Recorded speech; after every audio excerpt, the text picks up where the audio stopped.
जे गुरु ब्रह्मा गुरु कौन ब्रह्मा गुरु कौन विष्णु विष्णु तो अलग गुरु ब्रह्मा तो सृष्टि करता गुरु कौन हो गले ब्रह्मा गुरु विष्णु गुरु महेश्वर गुरु शिव हेले आर तात्पर्य कौन गुरु क्या कहते गुरु आम केमती करवा गुरु शिष्य को परीक्षा कर ये प्रकृत शिष्य हवा उपयुक्त कि नहीं मोर हरि ओम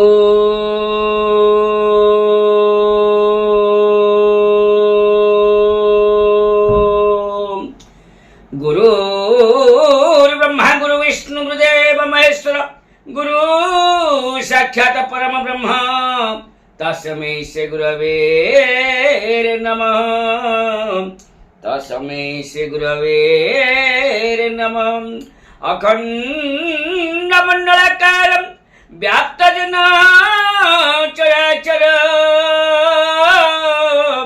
तदपद दर्शितं जन तस्मै श्री गुरवे नमः तस्मै श्री गुरवे नमः गुरुदेव त्रायिकर जय अमन बिहारी है गुरुदेव त्रायिकर जय अमन बिहारी है मन बुद्धि चेता जहि न गमंती मन बुद्धि चेता जहि न गमंती कि बुद्धि करिबी हे गुरुदेव अमन बिहारी हे गुरुदेव त्रायिकर जय अमन बिहारी है जय गुरुदेव। तो समस्त अगणित ओडिशावासी जते अछंती श्रोता माने 4.5 कोटी जितेबाला अछंती आम जनसंख्या ता मधु जेते श्रोता अछंती समस्त मोर आभूम प्रणाम एवं ओडिशावासी मोर आंतरिक शुभेच्छा ये गुरु पूर्णिमा उपलक्षे आप जानते आसंता 29 तारीख बुधवार आषाढ़ पूर्णिमा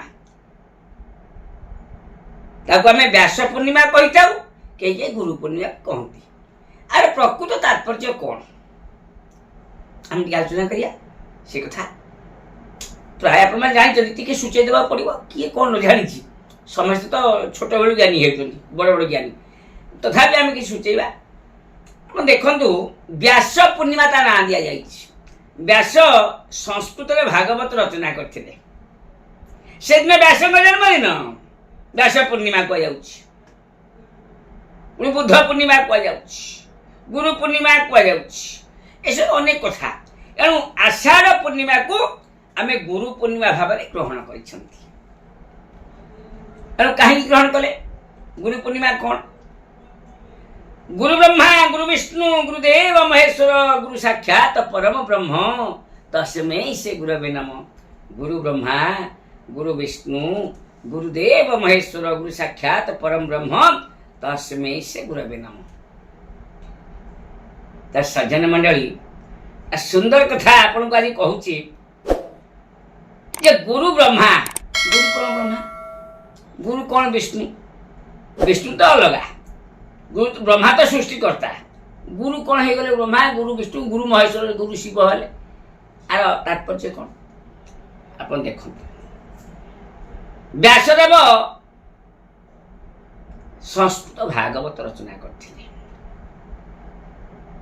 व्यास व्यास पूर्णिमा कहले एथि जन्मोत्सव आविर्भाव होते यदि आपण माने से गुरु पूर्णिमा रे किसी भागवत जो भागवत संस्कृत भागवत ओडिया आप अनुवाद होती जनास कर भागवत यदि आप क्या दान करते से गुरु पूर्णिमा दिन लक्षे कोटी गोदान फल लभिले आप सत्य क्या शास्त्रवित्त अच्छी खंडे भागवत महापुराण श्रीमद् भागवत महापुराण को यदि आप जन क्या दान करती कहतु पारायण कर पढ़ ଲକ୍ଷେ କୋଟି ଗୋଦାନର ଫଳ ଲଭିବେ।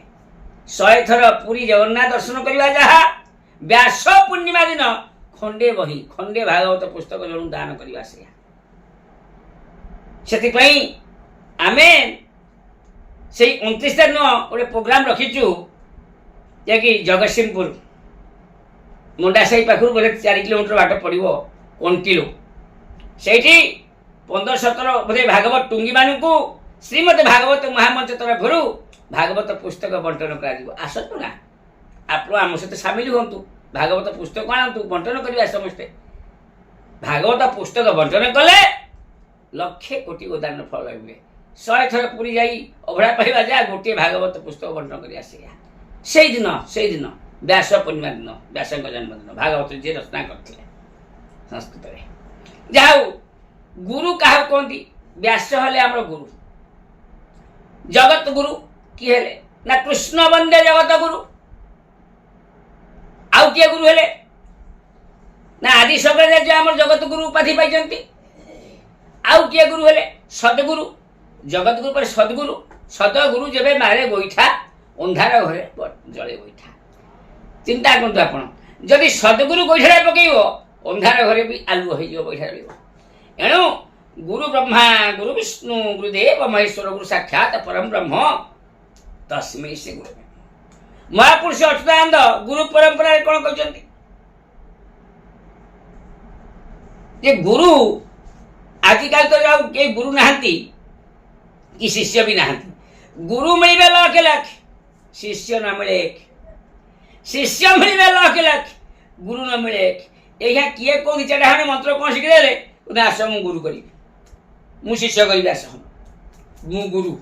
ଗୁରୁ ପଦବାଚ୍ୟ ହେବାକୁ ହେଲେ କହିଥିଲି, ବହୁତ ଥର କହିଛି ଯେ ଆପଣଙ୍କୁ ବହୁତ ଝଡ଼ଝଞ୍ଜା ସହିବାକୁ ପଡ଼ିବ, ବହୁ ସାଧନା ଆବଶ୍ୟକ। ଅଷ୍ଟାଙ୍ଗ ଯୋଗ ଇଏ ଗୋଟେ ସାଧନା, ପ୍ରାଣାୟାମ ଯୋଗ ଇଏ ଗୋଟେ ସାଧନା, ଅନେକ ସାଧନା ଅଛି। ଏଣୁ ଏକାକ୍ଷର ମନ୍ତ୍ର ଜପ, ବ୍ରହ୍ମ ଏକାକ୍ଷର, ସୂର୍ଯ୍ୟ ଏକାକ୍ଷର, ଅବନା, ଅଜପା, ଅଣାକ୍ଷର, ଅନେକ ଆଜ୍ଞା ସବୁ ତାର ବସାଣ, ତାକୁ ସବୁ ଜାଣି ତାର ସାଧନା, ଖାଲି ବସାଣ କଲା ପରି ସାଧନା, ଶରୀର ସାଧନା ସହ ବସାଣ, 1 ଗୁଣ 2 ଗୁଣ ଏସବୁ ଗୁଣ ଅଛି। ବ୍ରହ୍ମ ଗାୟତ୍ରୀ, ଚତୁଷ୍ପଦା ଗାୟତ୍ରୀ, ବିଭିନ୍ନ କଥା ଆଜ୍ଞା। ଏଣୁ ଆକୁ ସବୁ ଶିଖିଲେ ବା ଜାଣିଲେ, ଗୋପାଳ ମନ୍ତ୍ର, ରାମତାରକ ମନ୍ତ୍ର, ଅନେକ କଥା ଆଜ୍ଞା। ଏକାକ୍ଷର କ'ଣ, ଆକୁ ସବୁ ଯିଏ ସାଧନା କରୁଥିବ, ଶିଖିବା ସହିତ ସାଧନା କରୁଥିବ, ସିଏ ଗୁରୁ ପଦବାଚ୍ୟ ହେଇପାରିବ, ଅନ୍ୟକୁ ଶିଖେଇ ପାରିବ। ଆଉ 2-3ଟା ମନ୍ତ୍ର କ'ଣ ଶିଖିଦେଲେ ଆମ କାନରେ କହିଦେଉଛି, ଇଏ ଗୁରୁ ନୁହନ୍ତି ଆଜ୍ଞା। ଗୁରୁ ବ୍ରହ୍ମା ଗୁରୁ ବିଷ୍ଣୁ ଗୁରୁଦେବ ମହେଶ୍ୱର, ଗୁରୁ ହେଉଛନ୍ତି ବ୍ରହ୍ମା ସଦୃଶ୍ୟ। ଗୁରୁ ବ୍ରହ୍ମା ଗୁରୁ ବିଷ୍ଣୁ ଗୁରୁଦେବ ମହେଶ୍ୱର। ଏଣୁ ସେଇ ବ୍ୟାସ ପୂର୍ଣ୍ଣିମାକୁ ଲକ୍ଷ୍ୟ କରି ଆମ ଓଡ଼ିଶାର ଲୋକମାନେ ଗୁରୁ ପୂର୍ଣ୍ଣିମା ପାଳନ କରୁଛନ୍ତି। ବ୍ୟାସଙ୍କ ପାଇଁ, ବ୍ୟାସଙ୍କ ଜନ୍ମଦିନ। ବ୍ୟାସ ହେଉଛନ୍ତି ଗୁରୁ। ସେ ପ୍ରଥମ ଭାଗବତ ଆମକୁ ସଂସ୍କୃତ ରଚନା କରିଥିଲେ, ତାପରେ ଜନଦାସ ତାକୁ ଓଡ଼ିଆ କଲେ ନା ଆଉ। ଏଣୁ ଭାଗବତଙ୍କର ମୁଖ୍ୟ ଜିନିଷ ହେଉଛି ଗୁରୁ ପୂର୍ଣ୍ଣିମା। ସେଦିନ ଭାଗବତ ରଚନା, ମାନେ ଜନ୍ମ ହୋଇଥିଲେ ଯିଏ ରଚନାକାରୀ, ବ୍ୟାସ ପୂର୍ଣ୍ଣିମା। ସେଥିପାଇଁ ଏଣୁ ଗୁରୁ କାହାକୁ କହନ୍ତି? ଗୁରୁ ଆମେ କେମିତି କରିବା? ଗୁରୁ ଶିଷ୍ୟକୁ ପରୀକ୍ଷା କରିବ, ଇଏ ପ୍ରକୃତ ଶିଷ୍ୟ ହେବା ଉପଯୁକ୍ତ କି ନାହିଁ ମୋର, ଏଇଟା ବଦନାମ କରିଦେବ। ଶିଷ୍ୟ ଗୁରୁଙ୍କୁ ପରୀକ୍ଷା କରିବ, ଇଏ ପ୍ରକୃତ ମୋ ଗୁରୁ ହେବା ଭଳି ଉପଯୁକ୍ତ କି ନାହିଁ, ମୋ ଯାଇ ଅଧିକା ଜ୍ଞାନ ନା କମ୍ ଜ୍ଞାନ, ତେବେ ଗୁରୁ ଶିଷ୍ୟ ପରମ୍ପରା ରହିବ। ଯିଏ ପାଉଛି ବାତ୍ୟା, ଯେମିତି ବାତ୍ୟା ହେଇଗଲା 19 ମସିହା ବାତ୍ୟା, ସବୁ ବାତ୍ୟା ମିସ୍ତ୍ରୀ ହେଇଗଲେ। ଆପଣ ଦେଖିବେ ଘରେ ଘରେ ବାତ୍ୟା ମିସ୍ତ୍ରୀ ଗୁଡ଼ା, ମିସ୍ତ୍ରୀ ଡାକିଲା 2-4 ଦିନ ଖଣ୍ଡେ ଲେବର କାମ କରିତେ ହାରେ, ହେଲ୍ପର କାମ କରି ସିଏ କ'ଣ ଧରିଲା ମୁଁ ମିସ୍ତ୍ରୀ। ଯେମିତି ବାତ୍ୟା ମିସ୍ତ୍ରୀ 19 ମସିହା ପରେ ବାହାରି ପଡ଼ିଲେ ରାଜମିସ୍ତ୍ରୀ, ସେମିତି ଗୁରୁ ଏଇନା ବେଶୀ ବାହାରିଲେଣି। କିଏ ଗୋଟେ ଆଜି କରିଦେଉଛି ମୋବାଇଲ ଧିରେ ଏମିତି ଖେଚି ଖେଚିକରି ଗୁଗୁଲ କରିଦେଉଛି, ଇଏ କରି ଗୀତା ଗ୍ରୁପ୍ ଏଇଟା କଲି, ଭାଗବତ ଗ୍ରୁପ୍ କଲି, ତାକୁ ଲୋକ ଗୁରୁଜୀ, ଏଇଟା ଗୁରୁଜୀ କ'ଣ ଡାକୁଛ? ସେ କ'ଣ ଗୁରୁଜୀ? ସେଗୁଡ଼ା ମୋବାଇଲରେ ମାଛ ଖାଉଛି, ମାଂସ ଖାଉଛି, ଅଣ୍ଡା ଖାଉଛି, ଘରେ ରହୁଛି, ତୁଳସୀ ମାଳି ପକଉନି କି ସ୍ଫଟିକ ନାହିଁ କିଛି ନାହିଁ ନୀତି ନାହିଁ ଆଚାର ନାହିଁ ଏଗୁଡ଼ା ମୋବାଇଲରେ କ'ଣ ଗୁଗୁଲି ମଞ୍ଚ ବା ଖୋଲିଦେଲା ବୋଲି କି ତାର ସେ ଗୁରୁଜୀ ହେଇଗଲା ଅନ୍ଧଭକ୍ତ ନିଜେ ଗୁରୁଜୀ ଗୁରୁଜୀ କାହାକୁ କହୁଛ ଗୁରୁ ପରମ୍ପରା ଆଜ୍ଞା ବହୁତ ବଡ଼ ମହାପୁରୁଷ କହିଥିଲେ ହଁ କହିଲେ ମହାପୁରୁଷ କହିଲେ ବାବୁରେ ରାମ ଗୁରୁଙ୍କୁ କେତେବେଳେ ଛାଡ଼ିବୁନୁ ଗୁରୁ ଦୀକ୍ଷା ସବୁବେଳେ ନେଉଥିବୁ ଗୁରୁ ଶିକ୍ଷା ସବୁବେଳେ ନେଉଥିବୁ କ'ଣ ହବ ନା ଅନ୍ୟଠାରେ ଦ୍ରୋହ ଅର୍ଜିଲେ ଶିବ ଦ୍ୱାରେ ମୁକତି ଶିବ ଦ୍ୱାରେ ଦ୍ରୋହୀ ହୋଇଲେ ବିଷ୍ଣୁ ଭକ୍ତେ ତାରନ୍ତି ମହାପୁରୁଷ କହିଲେ ବାବୁରେ ଯଦି ପାଗଳ କି ଗୋଟେ ଭିକାରୀ ଆଙ୍କ ପାଖରେ ତମେ ଟେକା ପକେଇଲ କି ତାକୁ ଗାଳି ଦେଲ କି ତଳିଆ ପକେଇଲ ପାଗଳଟା କି ଭିକାରୀଟା କହିଲେ ଭାତ କି ଭିକ ମାଗୁଛୁ ତାର ଚାଉଳ ଫଳ ବେଚିଦେଲ ଅପରାଧୀ ହେଲ ତମକୁ କିଏ ଅଧିକାର ଦେଲା ହେ ପାଗଳକୁ ଟେକା ପକେଇବାକୁ ତମକୁ କିଏ ଅଧିକାର ଦେଲା ସେ ଭିକାରୀ କି ତା ଚାଉଳ ଫଳ ବେଚିବାକୁ ତେଣୁ ଗୁରୁଠାରେ ଦ୍ରୋହ କେମିତି ହବ ନା ଅନ୍ୟଠାରେ ଦ୍ରୋହ ଅର୍ଜିଲେ ଶିବ ଦ୍ୱାରେ ମୁକତି ଶିବ ଠାରେ ଦ୍ରୋହୀ ହୋଇଲେ ବିଷ୍ଣୁ ଭକ୍ତେ ତାରନ୍ତି ଯଦି ଆମେ ଅନ୍ୟଠାରେ କାହାର ଦ୍ରୋହୀ ହଉ ତାହେଲେ ଶିବ ଦ୍ୱାରରେ ଆମେ ପହଞ୍ଚୁ କେମିତି ପହଞ୍ଚିବୁ ନା ଗ୍ରହ ବିପ୍ରଙ୍ଗ ଦେଇ ଗଲୁ ପଣ୍ଡିତ ମାନଙ୍କ ନା କି ଆମର ଯୋଉ ଯାହା କହନ୍ତି ନାହାକହର ବାଜି ଦେଖନ୍ତି ଯୋଉମାନେ ଦେଖିଲେ ମୋ ଜାତକଟା କାହିଁ ମୋ ମୁଣ୍ଡ ବୁଲାଉଛି ମୋ ଦେହ କ'ଣ ହେଇଯାଉଛି ମୋତେ କାହିଁ ଡାଇବେଟିସ୍ ହେଲାଣି ମୋ ରୋଗ ହେଲାଣି ମୁଁ ଆଉ ବଞ୍ଚିବି କି ନ ବଞ୍ଚିବି ସିଏ ଦେଖିଲେ କହିଲେ ଏ ପାତକ ତ ମୁଁ ଲାଗିଛି ଆଉ ମୁଁ ଆଉ ମୁହଁ ଦେଖି କହିଦେଇ ତ ପାତକ ଲାଗିଛି କାହା ପରେ କ'ଣ କରୁଛ ଆଉ ତମେ ଯା ଶିବ ପାଖରେ ଟିକେ ରୁଦ୍ରାଭିଷେକ ରୁଦ୍ରଚଣ୍ଡୀ କର ବ୍ରାହ୍ମଣମାନଙ୍କୁ ଆପଣ ଡାକିଲେ ଶିବ ପାଖରେ ରୁଦ୍ରାଭିଷେକ କଲେ ରୁଦ୍ରଚଣ୍ଡୀ କଲେ ମାନେ ପାତକରୁ ମୁକ୍ତି ପାଇବା ପାଇଁ ସେଟା ମହାପୁରୁଷ କହିଲେ ଅନ୍ୟଠାରେ ଦ୍ରୋହ ଅର୍ଜିଲେ ଶିବ ଦ୍ୱାରେ ମୁକତି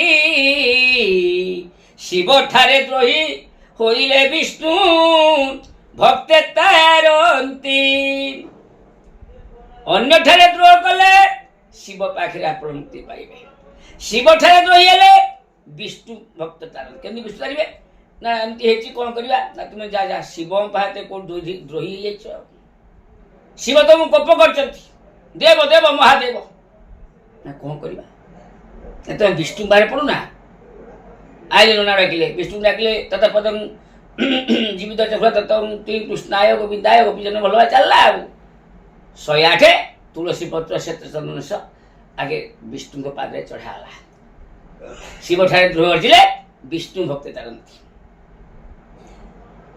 ଅନ୍ୟଠାରେ ଦ୍ରୋହ ହେଲେ ଆପଣ ଗୋଟେ ଆଉ କ୍ଲିୟର କରୁଛି ତାହେଲେ ଶିବ ପାଖରେ ରୁଦ୍ରାଭିଷେକ ରୁଦ୍ରଚଣ୍ଡୀ କଲେ ଆପଣ ପାତକ ନାଶ ଯିବ ଯଦି ଶିବଠାରେ ଦ୍ରୋହୀ ହେଲେ ତାହେଲେ ବିଷ୍ଣୁ ପାଖରେ ତୁଳସୀ ଦିଆ କଲେ ଆପଣ ପାତକ ନାଶ ଯିବ ଦିଟା କଥା ତିନିଟା କଥା କହିଲେନି ତାହେଲେ ଆଉ କଣ ନା ବିଷ୍ଣୁ ଠାରେ ହେଲେ ଅପରାଧୀ ବିଷ୍ଣୁ କରନ୍ତି କୋପ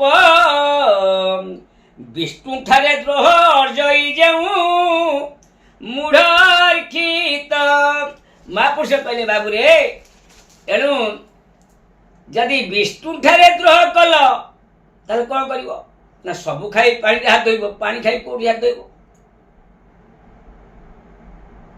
ବିଷ୍ଣୁ କୋପ କରନ୍ତି ବିଷ୍ଣୁ ଠାରେ ଦ୍ରୋହ ଅର୍ଜଇ ଯେଉଁ ମୂଢ଼ର୍ଖିତ କ'ଣ ସେ କରିବ ନା ସେ ଯେବେ ଗୁରୁଙ୍କୁ ସେବଇ ତାର ପାତକ ଯାଏ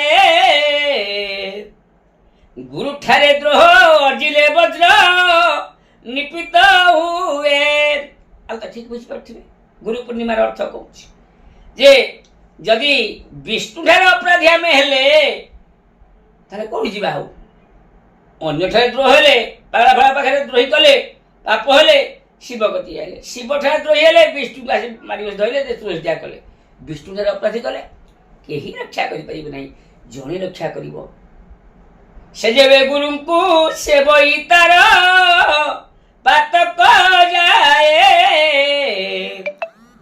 गुरु ठारे द्रोह अर्जिले वज्र निपित हुए यदि गुरु ठारे सबू खाई पारी हातेब पारी खाई कौन हातेब यदि गुरु ठारे द्रोह कले आपण ताले आपन वज्र निपित हब घड़घड़ी पड़ जीव वज्र निपित हब इंद्रंकर गुरु कौन ना गुरु अटंती वेदवर गुरु अटे शंकर गुरु वेदवर ब्रह्मा गुरु होती शंकर शिव गुरु को विष्णु बोली न मन अरे तू कर महापुरुष कहते गुरु होती वेदवर ब्रह्मा गुरु होती शंकर गुरु होती विष्णु गुरु ब्रह्मा गुरु विष्णु गुरुदेव महेश्वर गुरु साक्षात परम ब्रह्म तस्मै से गुरवे नमः तस्मै से गुरवे नमः तस्मै से गुरवे नमः एणु से गुरु पूर्णिमा को गुरु को आम मन पकड़ा जदि का पाखे गुरु न था मन पक गुरु आम दूर आम पुरी गुरु करचे किए बम्बे गुरु करते साधु से गुरु को जो आकृति मुखमंडल को मन पकई 7 बार दंडवत कर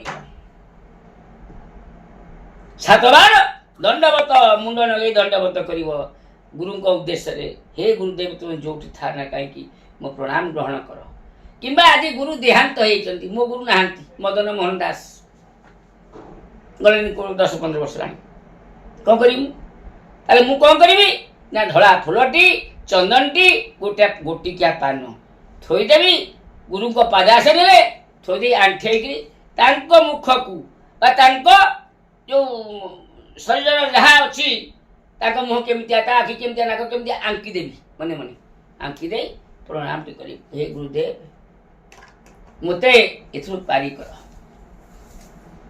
गुरु अटंती वेदवर गुरु अटे शंकर गुरु को विष्णु बोली न मन अरे तू कर गुरु ब्रह्मा गुरु विष्णु गुरुदेव महेश्वर गुरु साक्षात परम ब्रह्म तस्मै से गुरवे नमः तेणु ए सज्जन मंडली आपण मान को मो कहबा उद्देश्य है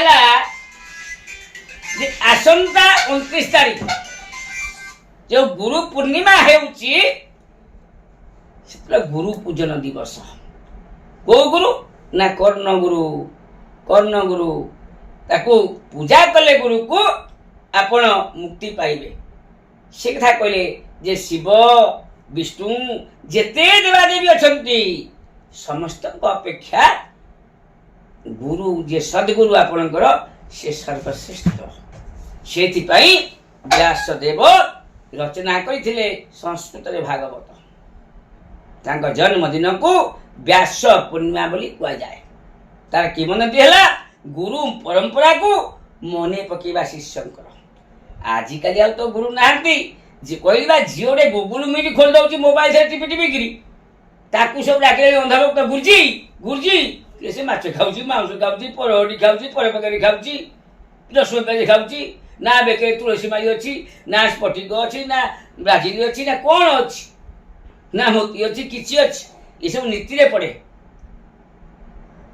ना बिना रसोई पे लोक से ना पंक्ति भोजन में खाऊनी गुरु परंपरा अलग गुरु निष्ठा केमिति अछंती ताको देखिक गुरु करिवे ना झीओटा मोबाइल ले क्रिएट कर दो ग्रुप गुरुजी हमको गुरुजी मते लाज लागे इरे गुरुजी ता पचाले तांग बापा ना आसी से की गुरुजी हेले एनु हे सज्जन मंडली आपण आसंता 29 तारीख बुधवार व्यास पूर्णिमा व्यासं को आपण पूजा करंतु एवं आसंता 29 तारीख हमर जो प्रोग्राम अछि जे कि आपण जानिबे श्रीमद भागवत महामंच ओडिसा रो एक प्रोग्राम अछि जे कि मुंडासाई कंटिलो रे सेठी मध्ये आमे किछि भागवत टुंगी 15-20 भागवत टुंगी आम गति आछथि आम भागवत महामंच तरफरु मध्ये आमे भागवत पुस्तक बंटन करछु आम सहित मध्ये जोग दियंतु सेठी मध्ये गुरु पूजन व्यवस्था करायछि यदि आपण माने गुरुतुल्य थिबे आपण मान से मंच रे गुरुतुल्य करी आपण हळदी पांडे पदधौत करी एवं धड़ा पुष्पमाल्य देई चंदन सिंदूर देई आपण मध्ये पूजा पाई परिबे गुरु पूजन हबो तापर भागवत पुस्तक बंटन हबो सीटा होची ଗୁରୁ ପୂର୍ଣ୍ଣିମା ବ୍ୟାସ ପୂର୍ଣ୍ଣିମା କୁହାଯାଏ କେବଳ ଏଇଥିପାଇଁ ଯେ ବ୍ୟାସଙ୍କ ଜନ୍ମଦିନ। ବ୍ୟାସ ରଚନା କରିଥିଲେ ସଂସ୍କୃତ ଭାଗବତ। ଭାଗବତ ସେଇଦିନ ଯଦି କେହି ବଣ୍ଟନ କରନ୍ତି ସେ ଲକ୍ଷେ କୋଟି ଗୋଦାନ ଫଳ ଲଭନ୍ତି। ତ ସଜ୍ଜନ ମଣ୍ଡଳୀ, ସୁନ୍ଦର କଥା, ଆଉ ତ ସମୟ କମ୍, ଆଜି ତ ସମୟ ହେଇଗଲାଣି। ପୁଣି କେବେ କେଉଁ ସମୟରେ ଆଲୋଚନା କରିବା। ଆଜି ପାଇଁ ତେବେ ବିଦାୟ ଦିଅନ୍ତୁ। ହରି ଓಂ। ସର୍ବେ ଭବନ୍ତୁ ସୁଖିନଃ, ସର୍ବେ ସନ୍ତୁ ନିରାମୟ, ସର୍ବେ ଭଦ୍ରାଣୀ ପଶ୍ୟନ୍ତୁ ମାଂ କଶ୍ଚିତ୍ ଦୁଃଖ ଭାବ ଭବେତୁମ୍। ଶାନ୍ତି ଶାନ୍ତି ଶାନ୍ତି। ବିଦାୟ ଦିଅନ୍ତୁ ଭାଇ, ମୋତେ ମନେ ପକାଉଥିବଟି। ବିଦାୟ ଦିଅନ୍ତୁ ଭାଇ। କଳି ଯୁଗେ ଏକା ସାର, କଳି ଯୁଗେ ଏକା ସାର, ଏକା ହରି ନାମ ଗୋଟି। ବିଦାୟ ଦିଅନ୍ତୁ ଭାଇ। ହରି ଓಂ। ସର୍ବେ ଭବନ୍ତୁ ସୁଖିନଃ, ସର୍ବେ ସନ୍ତୁ ନିରାମୟ, ସର୍ବେ ଭଦ୍ରାଣୀ ପଶ୍ୟନ୍ତୁ ମାଂ କଶ୍ଚିତ୍ ଦୁଃଖ ଭାବ ଭବେତୁମ୍। ଶାନ୍ତି ଶାନ୍ତି ଶାନ୍ତି। ଜୟ ଶ୍ରୀ ଜଗନ୍ନାଥ, ଜୟ ଶ୍ରୀ ଜଗନ୍ନାଥ, ଜୟ ଶ୍ରୀ ଜଗନ୍ନାଥ।